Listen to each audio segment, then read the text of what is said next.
శ్రీ గురుభ్యో నమః. శ్రీ మాత్రే నమః. శ్రీ వేదపీఠం యూట్యూబ్ ఛానల్ ప్రేక్షకులకి నమస్కారం. నేను చెప్పేటటువంటి ఈ యొక్క గ్రహాల దశల గురించి, అంతర్దశల గురించి, భుక్తుల గురించి చర్చిస్తున్నాను. మీ కుటుంబంలో, మీ స్నేహితుల్లో ఎవరికైనా ఇలాంటి సమస్యలు ఈ వీడియో చూసినట్టు వాళ్ళు ఎవరైనా కూడా వాళ్ళు పలానా చర్మ వ్యాధితో బాధపడుతున్నారు, లేకపోతే పలాని ఉద్యోగం విషయంలో బాధపడుతున్నారు, లేకపోతే వాళ్ళ వ్యాపారంలో వృద్ధి లేదు, వాళ్ళు చాలా డిస్టర్బెన్స్లో ఉన్నారనే వాళ్ళకి ఈ వీడియో షేర్ చేయొచ్చు. ఎందుకంటే ఆ షేర్ చేయడం వల్ల మనకు కూడా కొంచెం వాళ్ళు బాధపడుతున్నట్టు వాళ్ళకి మనం ఏదో రూపంలో సహాయం చేసిన వాళ్ళం అవుతాం. ఎందుకంటే ప్రతి మనిషికి ఏదో ఒక సమస్య ఉంటుంది. మన స్నేహితులు కానీ, ఇరుపొరుగు వారు కానీ, మన బంధువులు కానీ, మన శ్రేయోభిలాషులు కానీ, వాళ్ళకి ఇలాంటి మంచి విషయాలు చెప్పడం వలన వాళ్ళకి మంచి జరుగుతుంది అనుకోండి, మిమ్మల్ని జీవితాంతం గుర్తుపెట్టుకుంటారు. కాబట్టి ఇలాంటి మంచి విషయాలు అందరికి షేర్ చేసినట్లయితే మీకు కూడా మంచి జరుగుతుంది. మరి కుజ దశలో శని భక్తి జరుగుతున్నప్పుడు మనకి ఎలాంటి ఫలితాలు వస్తాయి అనే విషయం తెలుసుకుందాం. ఈ యొక్క కుజ దశలో శని భక్తి 1 నెల 9 రోజుల పాటు ఈ యొక్క కుజ దశలో శని భక్తి జరుగుతుంది. కేవలం 1 నెల 9 రోజుల పాటు మాత్రమే.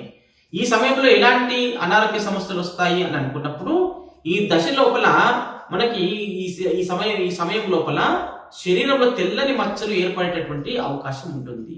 అలాగే తెల్లని మచ్చలతో పాటు చర్మ వ్యాధులు వచ్చేటటువంటి సమయం అని కూడా మనం చెప్పుకోవచ్చు.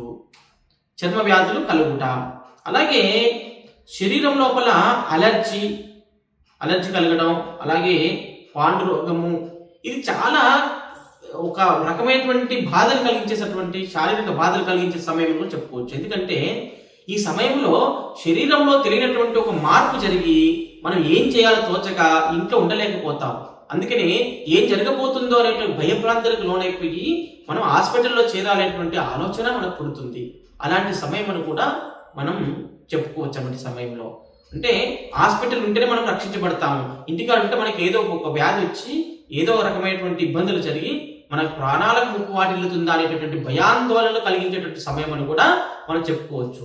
అందుకనే వెంటనే ఆ సమయం వచ్చినప్పుడు శరీరంలో జరుగుతున్న మార్పుల వలన ఇమ్మీడియట్లీ హాస్పిటల్లో తీసుకుంటారు. కాబట్టి ఇలాంటి సమయం వస్తుందని కూడా మనం ఆ యొక్క నెల 9 రోజుల పాటు జరిగిపోయేటటువంటి ఈ విపత్కర పరిస్థితిని ఎదుర్కోవాలంటే మనము శనికి సంబంధించినటువంటి నీలం ఏదైతే స్టోన్ ఉంటుందో అది న్యాచురల్ స్టోన్, జాతి నీలం పెట్టుకున్నట్లయితే, అది వాళ్ళకి మ్యాచింగ్ స్టోన్ పెట్టుకున్నట్లయితే మంచి చక్కటి శుభ ఫలితాలు వస్తాయి.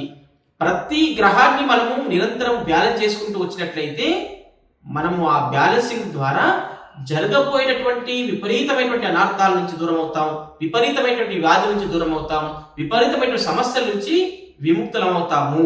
ఎందుకంటే బ్యాలెన్సింగ్ లైఫ్ అనేది జరుగుతూ ఉంటుంది. విపరీతమైనటువంటి రిజల్ట్ రాకపోయినప్పటికీ కూడా విపరీతమైనటువంటి నష్టాల్లోకి మనం వెళ్ళిపోము, విపరీతమైన అనారోగ్య సమస్యల్లోకి మనం వెళ్ళిపోము. చిన్న చిటికా వచ్చినటువంటి సమస్యలకు ఎవరైనా పరిష్కరించుకోగలుగుతారు. కాబట్టి విపత్తులు విపరీతంగా రాకుండా కంట్రోల్ చేసుకోవడానికి సైంటిఫిక్ జ్యోతిష్యం ఎంతో దోహదపడుతుంది మానవాళికి. కనుక సైంటిఫిక్ జ్యోతిష్యంలో అద్భుతమైనటువంటి ఫలితాలు సృష్టిస్తున్న విషయం అందరికీ తెలుసు.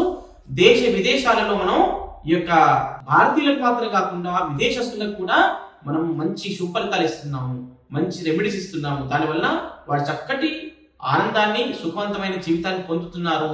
వాళ్ళు మనకి వాళ్ళ యొక్క ఫీడ్బ్యాక్, వాళ్ళ యొక్క ఎక్స్పీరియన్స్ షేర్ చేస్తున్నటువంటి విషయం మనం అందరం కూడా చూస్తున్నాము.